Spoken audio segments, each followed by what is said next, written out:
क्यों मारे गए हैं या खो गए हैं उनको चिन्हित करने की बात पर पर्दा पड़ जाए।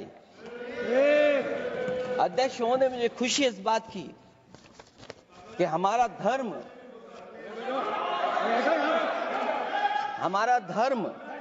अध्यक्ष महोदय नहीं कुछ कहना चाहते हैं नहीं प्लीज, तुमको अलाउ नहीं किया। अध्यक्ष महोदय कुंभ में आस्था सबकी है, कोई ऐसा नहीं जिसकी आस्था ना हो। और कुंभ कोई पहली बार नहीं हो रहा था। ये भारतीय जनता पार्टी के लोगों ने ऐसा प्रचार किया कि 144 वर्षों के बाद पहली बार महाकुंभ होने जा रहा है और लोग निकल पड़े। सरकार ने कहा कि हमारी तैयारी 100 करोड़ की है। आप कहते टेक्नोलॉजी का हम इस्तेमाल करेंगे, जमीनों को हम मैपिंग कर करके डेटा एंड रिकॉर्ड ठीक करेंगे। अध्यक्ष महोदय, ये बताएं कि वो 30 लोग कौन थे, उनके नाम क्या थे जिनकी जान चली गई, न केवल जान जाने वालों की, बल्कि अध्यक्ष महोदय ये सरकार बताए कि जो लगभग 1000 हिंदू खो गए हैं, जो अभी तक नहीं मिले, जो अभी तक नहीं खोज पाए हैं, वो 1000 हिंदू की सूची कहां है। और फिर धर्म कारोबार की बात है, जो ये लोग गोली। अध्यक्ष महोदय, मैं कार सेवक वाली बात इसलिए नहीं छेड़ना चाहता हूं। अध्यक्ष महोदय, ये शायद माननीय सदस्य जानते नहीं कुछ सच्चाई नहीं जानते। अध्यक्ष महोदय, ये संविधान की वजह से, संविधान को बचाने के लिए, हिंदू एकता को बचाने के लिए कुछ फैसले लिए गए, लेकिन एफआईआर हम लोगों पे नहीं लिखी गई थी। एफआईआर उन पे लिखी गई थी जो बेचारे तैयार हो गए थे सुबह, लेकिन पता नहीं कहां से फोन आया था, कहा था कि अब तैयार तो हो गए हो लेकिन आप शिलान्यास में नहीं आ सकते। बहुत सही। इसलिए बात को इधर से उधर नहीं में ले जाना चाहता। अखिलेश जी, जरा वक्त पे भी आ जाओ। अच्छा, वक्त पे आ रहा हूं। नहीं, वक्त पे अध्यक्ष इसलिए आ रहा हूं क्योंकि वक्त समझने के लिए भारतीय जनता पार्टी की सोच क्या है। और ये अध्यक्ष महोदय जब ये कह रहे हैं कि इससे कारोबार होगा, अध्यक्ष महोदय, धर्म की चीजों से कारोबार नहीं हो सकता। हमारे उत्तर प्रदेश के मुख्यमंत्री जी ने भी कहा कि कारोबार होगा। वो 30 की गिनती में उलझे हुए हैं, जैसे 30 मार खाए वो। उनसे पूछा कि जान कितनी गई, वो 30। उनसे पूछा कि कारोबार कितने का होगा, 30 गुणा 10,000 करोड़। सोचिए, कुंभ हमारा क्या कारोबार की जगह है? और फिर उसका कौन नापेगा, कैसे नालाएगा?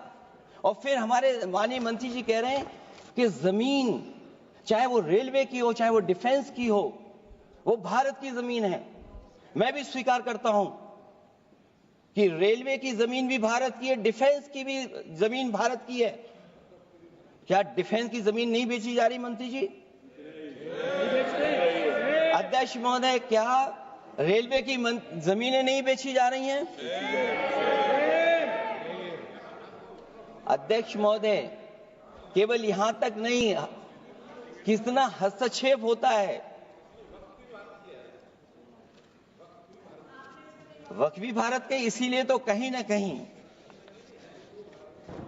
वक्फ की जमीन से, अध्यक्ष महोदय, माननीय मंत्री जी बताएं, और मुझे उम्मीद है कि जब जवाब देंगे तो बताएंगे कि वक्फ की जमीन से बड़ा मुद्दा वो जमीन है जिस पर चीन ने अपने गांव बसा लिए हैं, लेकिन कोई बाहरी खतरे पर सवाल बवाल न करे, इसलिए ये बिल लाया जा रहा है।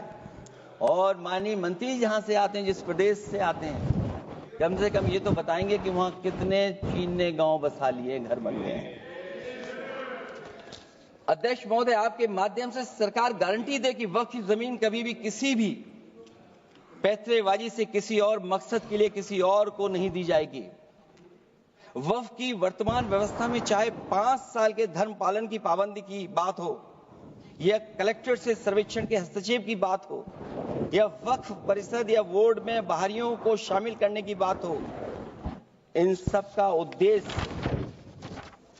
मुस्लिम भाइयों के सार्वजनिक अधिकार को छीनकर उनके महत्व और नियंत्रण को कम करना है। ट्रिब्यूनल के निर्णय को अंतिम न मानकर उच्च न्यायालय में लेकर जाने की अनुमति देना दरअसल जमीनी विवाद को लंबी न्यायिक प्रक्रिया में फंसाकर वक्फ भूमि पर कब्जों को बनाए रखने का रास्ता खोलेगा। सबसे बड़ी बात यह कि वक्फ बिल के पीछे की न तो नीति सही है न नियत, ये देश के करोड़ों लोगों से उनके घर दुकान छीनने की भी साजिश है। भाजपा एक अलोकतांत्रिक पार्टी है, वो असहमति को अपनी शक्ति मानती है। जब देश के अधिकांश राजनीतिक दल वक्फ बिल के खिलाफ हैं, तो उसे लाने की जरूरत क्या है जो जिद क्यों कर रहे हैं सरकार। वक्फ बिल का लाना भाजपा की सियासी हट है। वक्फ बिल भाजपा की सांप्रदायिक राजनीति का नया रूप है। वो तो आपको काटेगा, और इसलिए काटेगा कि अध्यक्ष महोदय बाहर ये लिखते हैं सत्यमेव जयते, बाहर है लिखते सत्यमेव जयते, भाजपाई अंदर असत्य बात कहते। भाजपा वक्फ बिल लाकर अपने उन समर्थकों का तुष्टीकरण करना चाहती है जो भाजपा की आर्थिक नीति, महंगाई, बेरोजगारी, बेकारी और चौपट अर्थव्यवस्था से उसे छटक गए हैं। क्योंकि अध्यक्ष महोदय, जब से वोट में गिरावट आई है और खासकर उत्तर प्रदेश में भी, तब से भारतीय जनता पार्टी की कोशिश है कि अपना वोट कैसे संभाला जाए। ये वोट को संभालने के लिए बिल लाया गया है। भाजपा का लक्ष्य वक्फ की जमीनों पर है।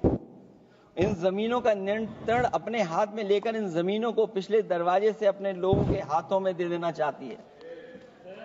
भाजपा चाहती है कि वक्फ बिल लाने से मुस्लिम समुदाय को लगे कि उन पर हक को मारा जा रहा है, वो उद्वेलित हों और भाजपा को ध्रुवीकरण की राजनीति करने का मौका मिल सके। क्योंकि अध्यक्ष महोदय, भाजपा का लक्ष्य यह है कि ध्रुवीकरण हो, क्योंकि वो जानते हैं कि ध्रुवीकरण जितना होगा उससे वो लाभ उठाने में आगे रहेंगे। तो ये वक्फ बिल जो लाया जा रहा है, वो अपनी वोट बैंक को संभालने के लिए और समाज को बांट करके ध्रुवीकरण करके राजनीतिक लाभ लेने के लिए लाया जा रहा है। और अगर इसके लिए नहीं लाया होता तो पहले से जो जितने फैसले लिए सरकार ने, क्या उससे देश और प्रदेश में कोई बड़ा बदलाव आ गया है? अगर स्मार्ट सिटी का बात करें तो कितनी स्मार्ट सिटी बन गई है आपकी? आपके नोटबंदी की वजह से न जाने कितना रुपया कहां निकल रहा है। और डर तो ये लगता है कहीं भाजपा वाले दूसरों के पैसा रख करके न पकड़वा दें। वक्फ बिल के आने से पूरी दुनिया में एक गलत संदेश भी जाएगा। इससे देश की सेकुलर इमेज को बहुत धक्का लगेगा।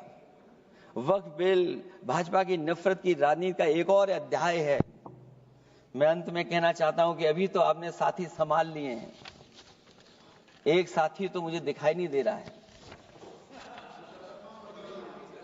और हमारे जिनका हमने सम्मान किया हमें कहां ले गए आप, और हमें यहां छोड़ गए आप, हमें छोड़ गए।